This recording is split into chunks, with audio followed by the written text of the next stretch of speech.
So globally, suicide is I think, fourth leading cause of death in young people, especially adolescents. And of course, uh, they also have life challenges that they go through. Sometimes they go through, they have their own childhood traumas. Sometimes they experience childhood abuse, sexual abuse. So all of these things are things that can negatively impact their mental well-being, bullying, drug use.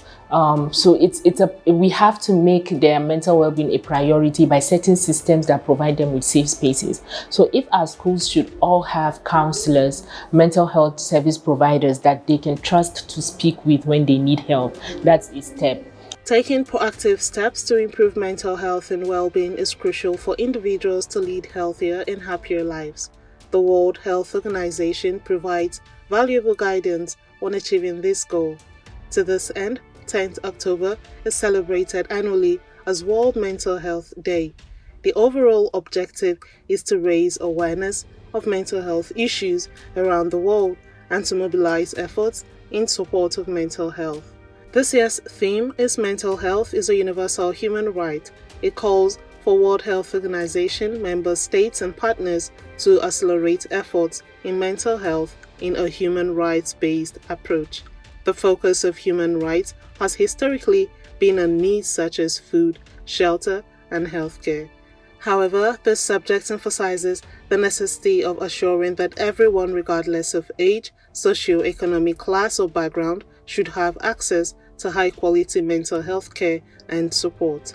Statistics by the World Health Organization in 2022 have shown that over 20 million Nigerians are currently suffering from various degrees of mental illness or disorder without psychiatric health care. In view of this, Rootstv sought an expert opinion on how young people can cope with mental health in Nigeria. So being able to teach them positive life skills like assertiveness, how to manage bullying, how to stop bullying, how to stay away from drugs, all of those positive skills can also enhance their mental well-being. So they are building their self-esteem, they are building their self-confidence, they are managing their emotions better. And if they get to a point where they are really struggling because of maybe some negative life experience, they have safe spaces, they have professionals that they can talk to in a very confidential and safe manner. So it's a responsibility of our systems to always have that kind of safe space for them, but also along with teaching them skills so they can navigate life much more equipped. And obviously parents also need to be very involved. When parents are aware of the warning signs of mental health conditions to look out for, they would be more prepared to help at a very early stage, as opposed to when it lasts for so long without being attended to. In a country where many Nigerians, particularly the youth, are grappling with various mental health challenges that are often misconstrued as seeking attention or attributed to spiritual problems, it becomes imperative to recognize the early signs of these issues. Some of the warning signs include extreme feelings of sadness. So the person is consistently sad. Sometimes there may be a lot of crying involved. The person also loses interest in things that they normally would have loved doing or engaged with. They begin to withdraw. They don't participate in social activities well. They are not performing well in school or at work. So these are some warning signs that something may definitely be off with the person. With suicide, sometimes the warning signs of suicide, sometimes they may be there, sometimes too they are really not there until the person attempts. But with signs that are there, you also notice the person is withdrawn.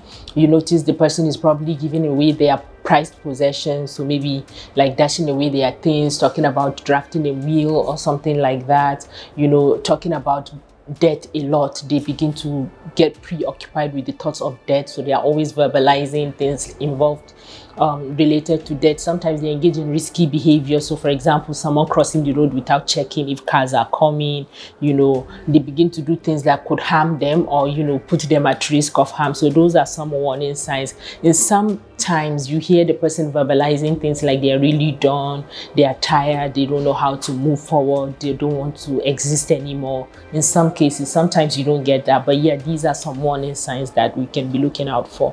The current rise of suicide among Nigerians can be attributed to socio-economic challenges, as pointed out by psychologist Patricia F. Young. Especially with the rates of financial constraints we're having. because as we can all feel it personally, when your pocket is not happy, even you won't be happy. Everything naturally would upset you, because every other thing follows that manner. Once you become sad, you become angry, it's accumulating and it's accumulating. There's the whole tendency to even want to commit suicide, which these days has actually been on a high rise in Nigeria. And But the it's not truth new. is, But it's I not think like new. we're still. You know, suicide. A lot of people are often No, assume that it's not the new. It news. has always been there. No, suicide is not new.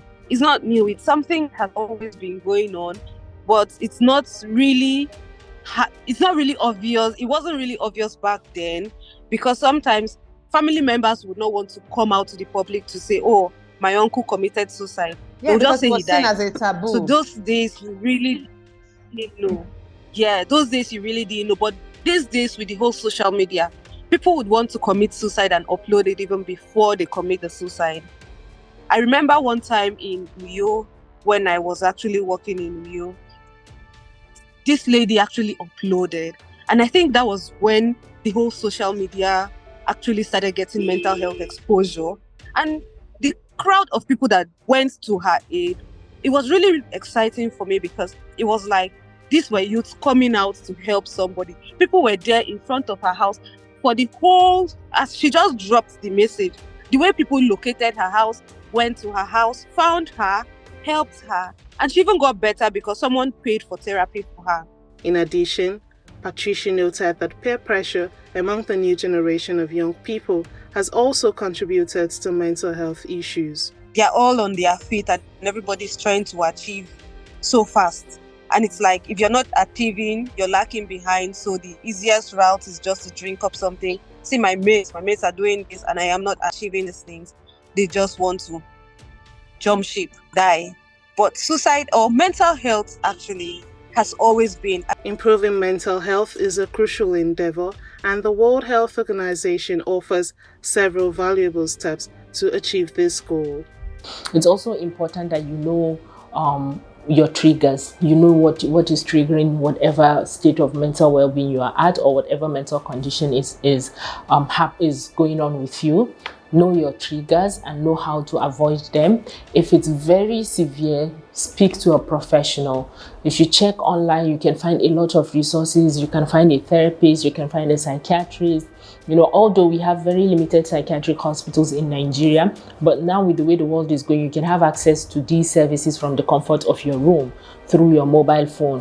And if you're in the FCT, you can dial 112. We have counselors on the national emergency number that you can speak to 24/7 for free with no credit charges. So there are a little bit of some of these support systems out there that you can leverage. Try to engage in things that make you happy. Try to enjoy in the little things that can, occupy your mind, take your mind off all the stress and whatever it is that's on your mind. And also prioritize work-life balance, right?